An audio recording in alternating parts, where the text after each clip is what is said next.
Terima kasih Anda masih bersama kami di Breaking News dan masih bersama Pak Jamal Aziz, mantan anggota Esko PSSI, ada Effendi Saputra, pengawas sepak bola, dan Akmal Marhali, koordinator Save Our Soccer yang juga merupakan anggota tim independen pencari fakta tragedi Kanjuruhan. Saya ingin ke Pak Jamal. Pak Jamal, tapi kalau berbicara tentang ini jangan sampai begitu kan, yang namanya bisnis sepak bola, ya derby panas itu dijadikan sebagai ajang begitu hanya untuk mencari keuntungan untuk pihak tertentu, tetapi memakan korban di pihak lain dan itu bukan kali pertama ini terjadi. Catatan Anda? Begini, untuk pemilik klub itu harusnya sudah tahu bahwa bola ini tidak semata-mata serta-merta untuk mencari keuntungan. Kalau bisa dapat untung, alhamdulillah. Tapi kalau tidak harus memaksakan diri terus akhirnya jadi korban. Misalnya jadwal yang sudah ditetapkan 3:30 dirubah jadi jam 8. Harusnya itu ditolak. Harus tetap ditolak, tidak boleh diselenggarakan. Jadi kalau sudah itu jadi patronnya SOP, tidak boleh. Karena ini kan tahu resikonya. Bagaimana lapangan Kanjuruhan itu? Seperti yang dikatakan oleh tadi Saudara Effendi. Ya. Kenapa kok ditembakkan ke tribun? Apa untungnya? Apa motivasinya? Saya dikirim WA sama teman-teman itu di lapangan. Ditembak ke tribun, tapi tribunnya untuk pintu keluarnya ditutup. Iya. Itu makanya orang Malang marah. Dia bilang ini tragedi pembunuhan. Makanya mereka di luar makin marah membakar mobil polisi dan lain sebagainya. Ini kan semua pihak rugi kalau sudah seperti ini. Iya. Gitu? Baik. Nah, kita tidak mau sikap-sikap yang bersifat pemadam kebakaran ini terjadi. Sekarang ada tim TBGF, ada tim independen, ada tim investigasi yang dibuat oleh Pak Kapolri. Mudah-mudahan ini nanti hasil dari tim-tim ini bisa dibuat sinkronisasi dan diterapkan menjadi satu SOP untuk kepentingan persepak bolaan nasional. Baik, tapi perlukah ada secara moral pucuk-pucuk pimpinan di organisasi ini mengundurkan diri sebagai bentuk pertanggungjawaban? Nah, kalau pertanyaan Anda seperti itu, ini sekarang kembali ke moral etika. Moral etika. Ya, kalau dia merasa, loh ini aku gagal, ini moral etika. Kita ini masih belum berani memulai bersikap punya moral etika. Dia cuma akan berkata, oh ini kan saya sudah ngatur, sudah begini, tapi nyatanya begini. Iya. Nah, kalau orang punya moral etika, saya tak ngawal sampai tim investigasi selesai. Bahwa saya sudah sampaikan semua ini. Setelah tim investigasi selesai, dilakukan sinkronisasi, saya mundur. Nah itu gentle, lebih dari gentle. Iya. Nah, di sini masih belum ada itu pembelajaran moral etika seperti itu. Pojok-pojok pimpinan kita itu. Baik. Gitu. Baik, ini kembali lagi tadi ya. Apakah ada moral etika itu? Saya ingin ke Bang Effendi. Bang Effendi, ini 1 bulan paling lama tim gabungan pencari fakta ini harus bekerja, begitu kan? Hal apa yang sebetulnya untuk kita sebagai masyarakat sepak bola itu harapkan, begitu kan, dari momentum ini? Saya pikir 1 bulan terlalu lama ya. Ini permasalahannya jelas dan ini sekali kok, ya kan? Ada satu pelanggaran sistem pengamanan pertandingan, kedua ada komunikasi yang tidak akurat antara Panpel, LIB dan pihak pengamanan juga. Tadi sudah benar dikatakan ada permintaan dari Panpel itu untuk berubah jadwal. Yeah. Jadi sensitivitasnya itu nggak ada. Sebenarnya LIB, PSSI itu harus tahu ini derby Jatim sama kayak derby Jakarta Persib, itu sama dengan PSIM Persis Solo. Itu pasti gesekannya luar biasa. Dipahami dulu itu partai derby itu. Maka ketika Panpel mengajukan permintaan pada LIB untuk dirubah, LIB kan tidak menyetujui. Ini satu poin yang kesalahan yang sangat luar biasa di LIB dan PSSI yang tidak mengikuti kemauan dari pengamanan polisi dan Panpel untuk menyarankan diputar di sore.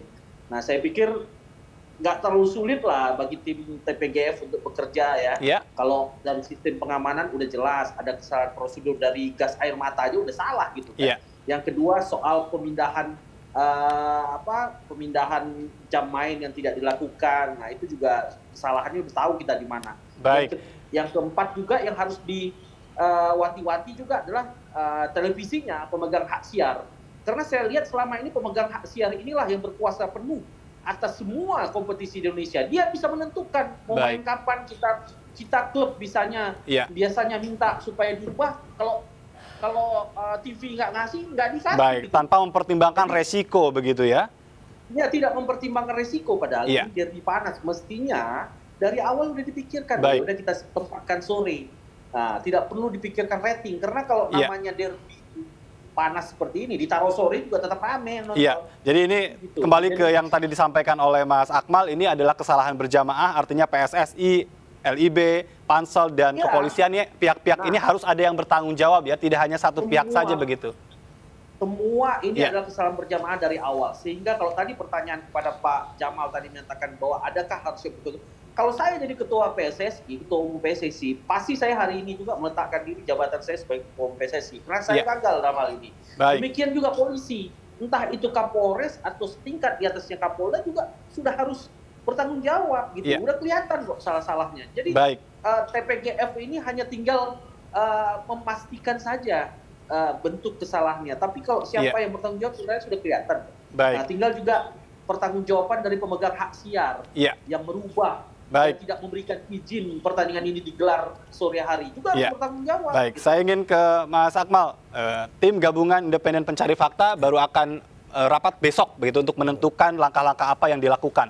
Tapi seorang pencinta sepak bola ya, seorang yang memang selalu memperhatikan perkembangan sepak bola. Harapan apa yang memang diinginkan dengan lahirnya TGIPF ini, dengan momentum ini, jangan sampai ini menjadi satu hal yang ya akhirnya sama seperti yang lain, terulang kembali. Kalau amanat dari Pak Jokowi jelas, usut tuntas semuanya. Artinya ini ada pesan yang harus diselesaikan oleh tim yang tadi dibentuk oleh Menko Polhukam. Bukan cuma sekedar mencari siapa yang salah, tapi menuntaskan ini semua, termasuk menuntaskan jangan ada lagi korban jiwa di sepak bola. Saya melihat bahwa sejauh ini kita ini menganggap kematian supporter di sepak bola itu hal yang biasa. Sehingga kemudian catatan dari Save Our Soccer misal dari tahun 1994 sampai 2022 sebelum tragedi Kanjuruhan ada 86 orang meninggal karena pertandingan sepak bola. Tapi dari 86 itu tidak pernah ada yang diselesaikan secara kasus hukumnya, secara hukum pidana. Padahal hukum pidana 359 itu jelas orang atau ada pihak yang lalai dan mengakibatkan meninggalnya atau menghadirkan korban jiwa, maka akan dikenakan hukuman minimal 5 tahun penjara gitu. Nah, untuk kaitannya supporter sepak bola sekarang bahkan sudah ada payung hukumnya. Undang-Undang nomor 11 tahun 2022 tentang keolahragaan yang merupakan perbaikan dari Undang-Undang nomor 3 tahun 2005 tentang sistem keolahragaan nasional. Di pasal 62 ayat 4 itu dijelaskan bahwa penyelenggara event olahraga harus menjaga hak-hak penonton. Di ayat 5-nya dijelaskan apa hak penonton, ada 3. A, penonton berhak untuk mendukung tim kesayangannya. Kedua, atau B, penonton berhak mendapatkan fasilitas sesuai dengan harga tiket yang dibelinya. Yang ketiga ini yang paling penting, bahwa penonton berhak mendapatkan jaminan keselamatan dan keamanan. Nah, apabila kemudian terjadi pelanggaran di pasal 103 Undang-Undang nomor 11 tahun 2022, apabila panitia penyelenggara lalai menjalankan tugasnya untuk memenuhi hak-hak penonton, maka akan dikenakan hukuman minimal 2 tahun penjara atau denda minimal maksimal 1 miliar rupiah. Artinya payung hukum, baik itu hukum dalam arti hukum positif sudah ada, dalam arti hukum football family pun sebenarnya sudah ada gitu kan di komite disiplin. Makanya saya melihat ada yang offset dari Ketua Umum PSSI. Bagaimana kemudian tiba-tiba Ketua Umum PSSI mengumumkan bahwa Arema dihukum 1 musim tidak boleh main di kandang. Sementara Ketua Umum PSSI ini bukan badan yudisial. Artinya ini ada pelanggaran statuta PSSI gitu kan. Harusnya putusan ini dijatuhkan oleh komite disiplin PSSI, dan bagaimana putusan ini dijatuhkan, investigasi aja belum dilakukan gitu. Jangan sampai kemudian langkah-langkah gegabah ini yang membuat kematian supporter menjadi tradisi selanjutnya. Nah, ini yang harus menjadi concern dari tim pencari fakta, bahwa bukan cuma sekedar mencari siapa yang salah, tapi menyiapkan perangkat agar jangan sampai ke depan kasus-kasus ini terulang. Salah satu perangkat yang harus dibuat adalah buat regulasi supporter sepak bola. Inggris ketika terjadi tragedi Hillsborough, semifinal antara Nottingham Forest berhadapan dengan Liverpool, mengorbankan 96 nyawa meninggal dunia. Setelah itu Inggris lewat pemerintahnya bersama dengan federasi FA-nya atau PSSI-nya Inggris memunculkan atau mengeluarkan Football Spectator Act pada tahun 1989. Baik. Faktanya hooliganisme yang begitu membahayakan dan begitu luar biasa di Inggris, sekarang kita melihat Inggris adalah theater of dream dari pertandingan sepak bola, di mana mereka datang ke stadion untuk menyaksikan sepak bola sebagai hiburan. Sementara di Indonesia sepak bola dijadikan kuburan. Baik. Ini kan terbalik gitu kan, dan ini yang Sangat harus dibenahi ironis ke sekali depan. begitu ya. Dan tentu kita tunggu sekali ini kerja dari tim gabungan independen pencari fakta yang tadi ya dalam kurun waktu 2 paling lama 1 bulan ini bisa menghasilkan sesuatu. Setidaknya tadi ada ketegasan hukum dan juga melahirkan regulasi untuk persepak bolaan yang jauh lebih baik. Terima kasih Mas Akmal atas waktunya, dan terima kasih juga Pak Jamal, terima kasih Bang Effendi atas waktunya sudah bersama kami di Breaking News sore hari ini. Salam sehat untuk semuanya. Dan pemirsa, kami masih akan hadir dengan informasi penting lainnya, termasuk juga terkait dengan update terkini dari Malang, Jawa Timur bersama rekan saya Aprilia Putri. Tetap bersama kami di Breaking News. Terima kasih banyak.